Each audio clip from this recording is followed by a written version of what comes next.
el Tenerife estaba en condiciones de pelear de igual a igual contra cualquier equipo del mundo. Esa es la realidad. Se repita que haya buenos jugadores, que la directiva acompañe en el proceso y que la gente se identifique con el equipo. Entonces, claro que se puede repetir.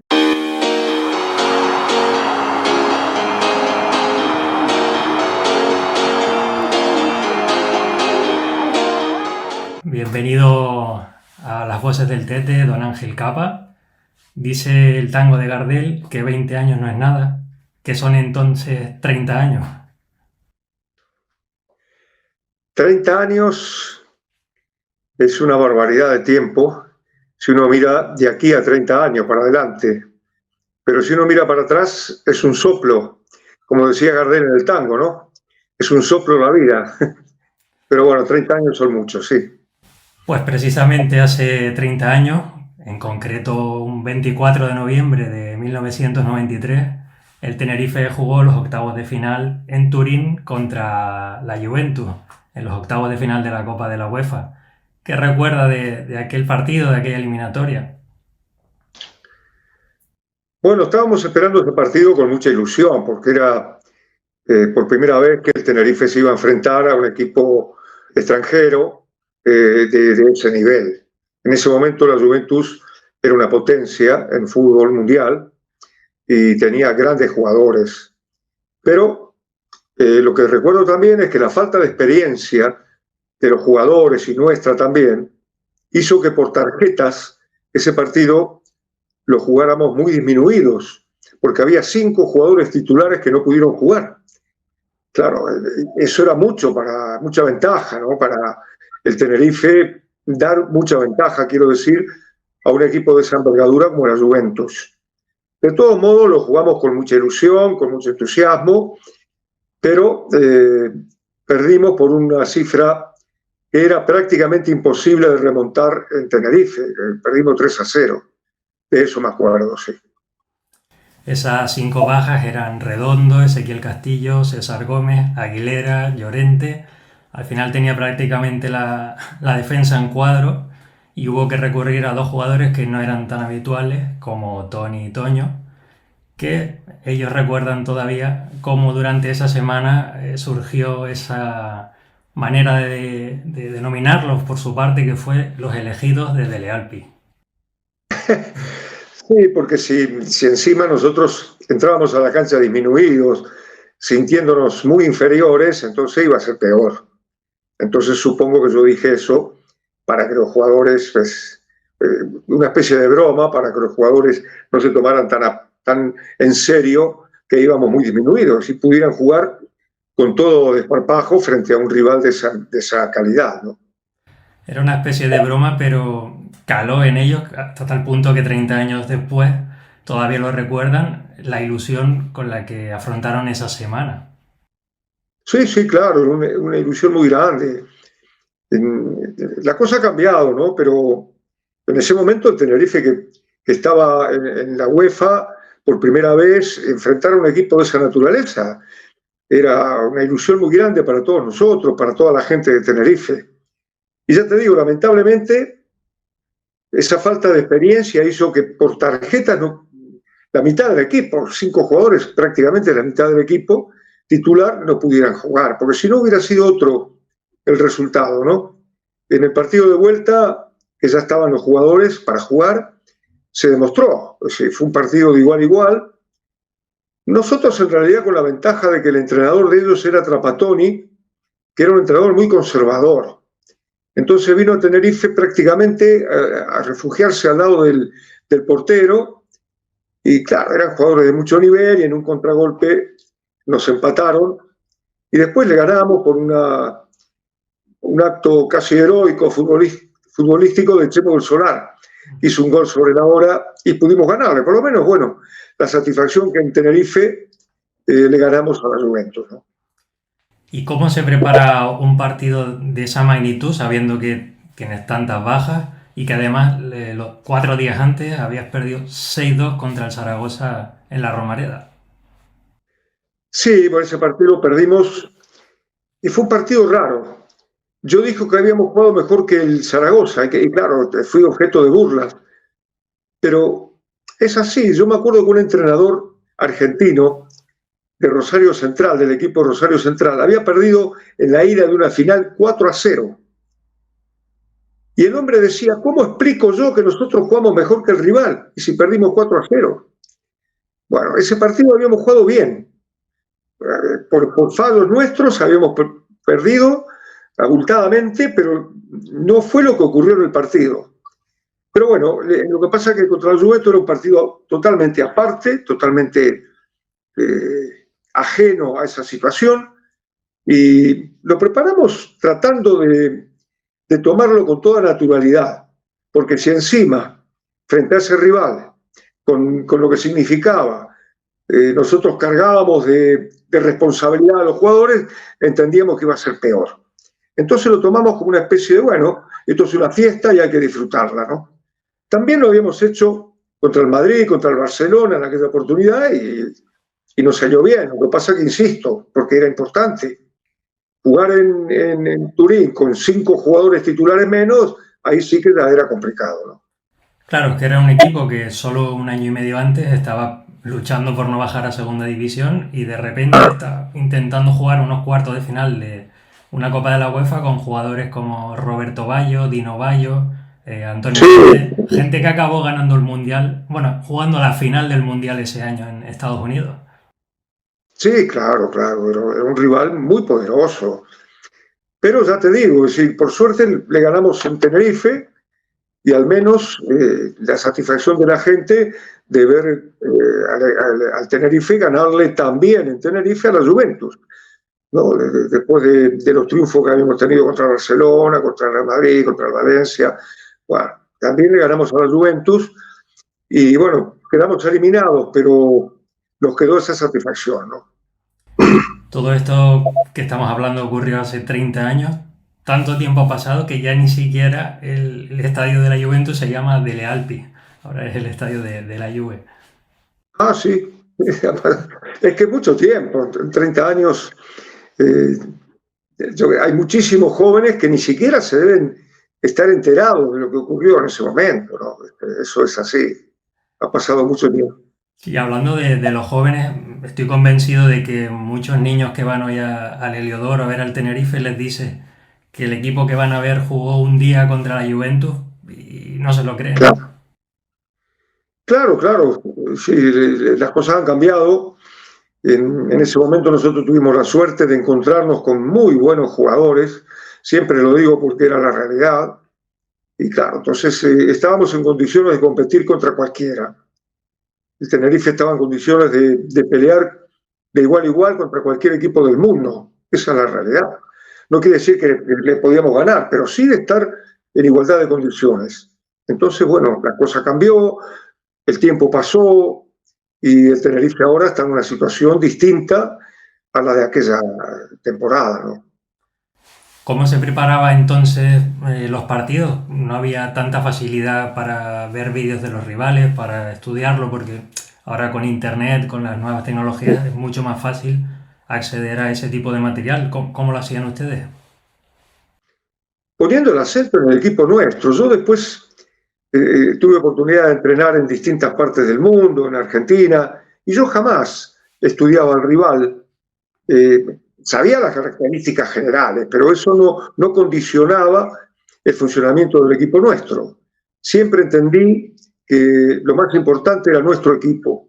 Lo más importante era fortalecer el funcionamiento de nuestro equipo, atendiendo a ciertas cosas que evidentemente hay que atender. Pero en realidad el estudio del rival sirve de muy poco, porque, por ejemplo, todo el mundo sabe cómo juega el Barcelona y todo el mundo sabe cómo juega el Madrid, hasta de memoria, y sin embargo el Barcelona y el Madrid siguen ganando y siguen disputando los campeonatos. Entonces eso es relativo. Y siempre digo que en la NBA se estudian, hay 7 finales, 7 partidos.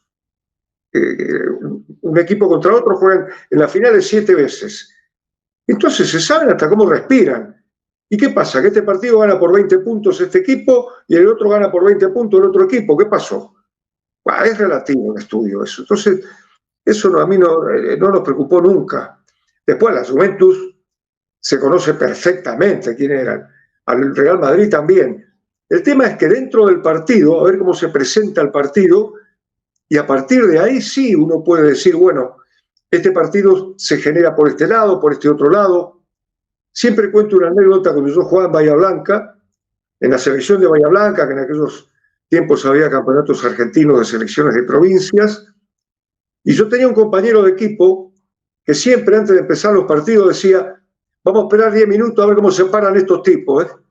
O sea, que dentro del partido, a ver cómo venía la mano tácticamente para responder. Y entonces, ya te digo que eso no fue un inconveniente para la preparación de los partidos. Ustedes también apelaron al uso de la palabra como parte de la preparación de los partidos. Ellos recuerdan la importancia de la motivación, tal y como hemos hablado en la entrevista en los minutos anteriores, ¿no? Al final era importante también y usted se caracterizó por eso. Principalmente, ellos lo recuerdan, las charlas que le daba y los mensajes tan directos. Sí, sí, me acuerdo una vez que fuimos a jugar al Bernabéu y entonces yo le dije, más o menos, ¿no? Le dije que era como si fuéramos invitados a la casa de un rico. Entonces que teníamos cubierto, que no sabíamos cómo se utilizaba, porque en la casa del rico uno estaba inhibido. Y yo dije, mira, vamos a desinhibirnos, vamos a comer como estamos acostumbrados nosotros, nos limpiamos la boca con el mantel, le faltamos el respeto y jugamos con absoluta libertad y con absoluto atrevimiento. Bueno, ese día salió mal, porque perdimos y jugamos mal. Pero esa era la manera de afrontar los partidos, ¿no? Con total naturalidad.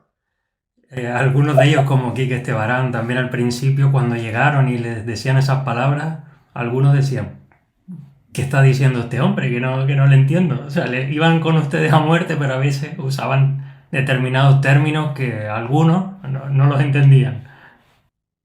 No, claro, sobre todo yo me acuerdo que al principio insistía mucho en que si uno juega todo lo que tiene que jugar, si uno da en la cancha todo lo que tiene, no solamente físico, sino mental, que juega con el atrevimiento, con coraje, con todo lo que uno puede aportar, entonces el fracaso se elimina. No hay fracaso. Después puede ganar o perder, pero no fracasar. Entonces no hay que tenerle miedo al fracaso si uno está dispuesto a entrar a la cancha y entregar todo. Y cuando digo entregar todo no me refiero solamente a luchar, sino a pensar, a ser atrevido. Si hay que regatear, se regatea. Si hay que tirar un caño, se tira un caño. Y si uno hace todo eso, el fantasma del fracaso desaparece. Bueno, esas fueron las primeras charlas para ahuyentar el problema que estaba angustiado el Tenerife por los puntos, ¿no? Que estaba jugándose prácticamente el descenso, ¿no? ¿Cree que ese estilo, esa manera de motivar funcionaría hoy en día? Sí, sí, claro que sí. Funciona siempre porque el jugador, claro, uno no puede mentir al jugador. Yo no le puedo decir a un jugador que es mejor que Messi, porque entonces le estoy mintiendo. Pero sí le puedo decir al jugador que juegue sin complejo frente a Messi, como nos tocó jugar contra Maradona. Que juegue sin complejo. Bueno, Maradona, cuando termina el partido, lo abrazamos, pero mientras tanto es un jugador más. Ahora, no le puedo decir, nosotros somos mejores que Maradona, eso no, porque el jugador no me cree, no le puedo mentir. Ahora, nosotros disponíamos, es cierto, de muy buenos jugadores. Entonces, si nosotros le decíamos que estábamos capacitados de jugar de igual a igual, no le estábamos mintiendo. El jugador sabía que era verdad. Me gustaría hacer una pregunta un poco más general. ¿De qué recuerdo guarda de esa etapa tan breve pero intensa en la isla? Bueno, el recuerdo de que toda la isla estaba con nosotros, nosotros representábamos al sentimiento de toda la isla, los directivos también, estamos todos juntos, los jugadores, los directivos, el público, y entonces nos hacíamos mucho más fuertes, nos sentíamos mucho más fuertes, ¿no? Eso es lo que siento, porque no solamente el día del partido, sino nuestra convivencia en la isla era muy placentera, la gente estaba con nosotros, y eso lo siente mucho el jugador. Es decir, se siente muy respaldado. Eso es lo que recuerdo, y la felicidad y la alegría con que vivíamos todo eso, ¿no? Una de las frases o de los términos que tildaron ustedes en esa época fue llamar al Tenerife Club Deportivo Entusiasmo. a día de hoy se está viviendo una situación similar donde la gente tiene mucha ilusión. Ahora mismo la isla está con ilusión con la posibilidad de volver a Primera División, pero no se sabe, ¿no? Ese término de dónde surgió. No lo sé, en este momento no me acuerdo, pero nos esforzábamos por dar vuelta precisamente esa situación de angustia y de temor. Bueno, eso nos ayudaron los resultados también, hay que decirlo, porque si no, uno puede hablar mucho, pero si hubiéramos perdido el primer partido con Valencia, el segundo con el Barcelona, la cosa ya, por más que uno hable, se complicaba. Pero bueno, como nos tocó esa suerte de ganar, todo eso nos fue favoreciendo, ¿no? A mucha gente que vimos aquello en directo, aún nos brillan los ojos cuando hablamos de esa época. Cree en cierto modo que aún arrastramos ese pasado como una losa a día de hoy esperando a que se repita. Sí, se puede repetir, ¿cómo no? Eso tampoco se puede repetir en la medida en que se repita esto. Se repita que haya buenos jugadores, que la directiva acompañe en el proceso y que la gente se identifique con el equipo. Entonces, claro que se puede repetir. Bueno, sí, esa era una pregunta también que me rondaba, ¿no? ¿Qué hace falta para que este tipo de cosas ocurran? Las cosas ocurren y no hay recetas. ¿Sabes cuál es la mejor receta? Tener buenos jugadores. Y el Tenerife creo que este año los tiene, esta temporada. Bueno, eso es lo primero. Y a partir de ahí, que te ayuden un poco los resultados para generar un entusiasmo colectivo. Eso es otra receta no hay. ¿Sigue un poco todavía la actualidad del Tenerife? O sea, a través de los resultados nada más. No he tenido oportunidad de ver los partidos, pero sí lo sigo, es inevitable. Cuando llega el lunes, pues me fijo a ver cómo salieron este equipo, este otro, el Tenerife, eso sí. ¿A qué se dedica ahora mismo Ángel Capa? A vivir, que no es poco. No, bueno, a leer, a estar con mi familia, a participar en actos, presentación de libros, en actos políticos, que me interesa mucho la política, en, en conversaciones de fútbol, en entrevistas, en escribir, que siempre escribo. No sé si algún día volveré a publicar, pero escribo, a leer, a escuchar música y a tratar de ser feliz con mis hijos, con mi familia, con mis amigos. También quería darle la enhorabuena por la publicación del último libro y nada, agradecerle enormemente que preste su tiempo para estar aquí en este rato en las voces del Tete. Pero antes de terminar, sí que me gustaría preguntarle quién era su ojito derecho de la generación con la que compartió aquí en Tenerife, si es que se puede revelar. ¿Mi ojito derecho en el sentido de los jugadores? Sí. No, había muchos, había muchos. Esa es la ventaja, no había uno solo. Había muchos jugadores que en la cancha se sentían con autoridad como para, digamos, como para cambiar la táctica de lo que hablábamos antes. Como para decir, el partido viene por este lado, el partido viene por el otro lado, vamos a tapar acá, vamos a tapar allá. Había muchos jugadores, no era uno solo, por suerte, porque si llega a ser uno solo, uno se siente un poco escaso. En esta ocasión había muchos jugadores que tenían mucha personalidad y por eso el equipo triunfó, ¿no? A veces no alcanza con jugar bien. Hay que tener personalidad para tratar de jugar de visitante de la misma manera que local, ¿no? Y por último, le voy a hacer 10 preguntas rápidas para que me conteste lo primero que se le ocurra. Tienen que ver todas con su paso por Tenerife. Vamos allá. Un partido de ese Tenerife. El que le ganamos al Sevilla, 3-0 en Tenerife, porque había una gran expectativa, jugaba Maradona en Sevilla, y nuestra ideología, la ideología del cuerpo técnico contrario, ese partido. Un jugador al que dirigió en Tenerife. Redondo, no sé, Redondo fue algo maravilloso, descomunal en Tenerife y después en el Real Madrid, ¿no? Su mayor logro en la isla. ¿Cómo? Su mayor logro en la isla. Entrar en la UEFA, eso fue el mayor logro, ¿no? ¿Alguna espina clavada? Sí, la Copa del Rey, que nos eliminó el Celta, porque tergiversaron unas palabras mías, la utilizaron con mucha inteligencia, mucha habilidad, y eso motivó a toda la gente en Vigo y a los jugadores, y se nos volvió todo en contra. Eso es la espina, sí. ¿Una lección que aprendiese en Tenerife? Bueno, muchas lecciones, pero esa fue la más importante, que si el equipo logra implicar a la gente, representar el sentimiento de la gente, uno se hace más fuerte, porque no está solo, no está solo el equipo y la gente mirando a ver qué pasa, sino que la gente también participa en las luchas de los partidos, ¿no? ¿Su mejor recuerdo?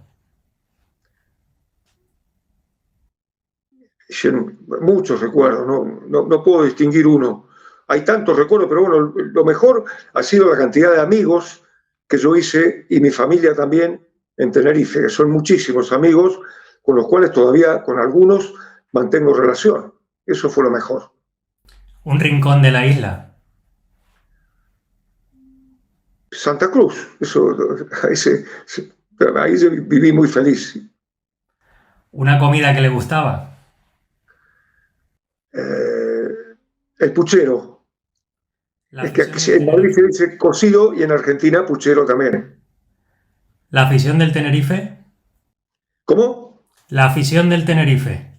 Extraordinaria, ¿no? Fue extraordinario. Ya te digo, no solamente en los partidos, sino en la convivencia. Cuando uno iba a un restaurante, una cafetería, caminaba por la calle, es decir, todos nos sentíamos partícipes. Eso fue lo mejor, sí. Y la última. ¿Volvería?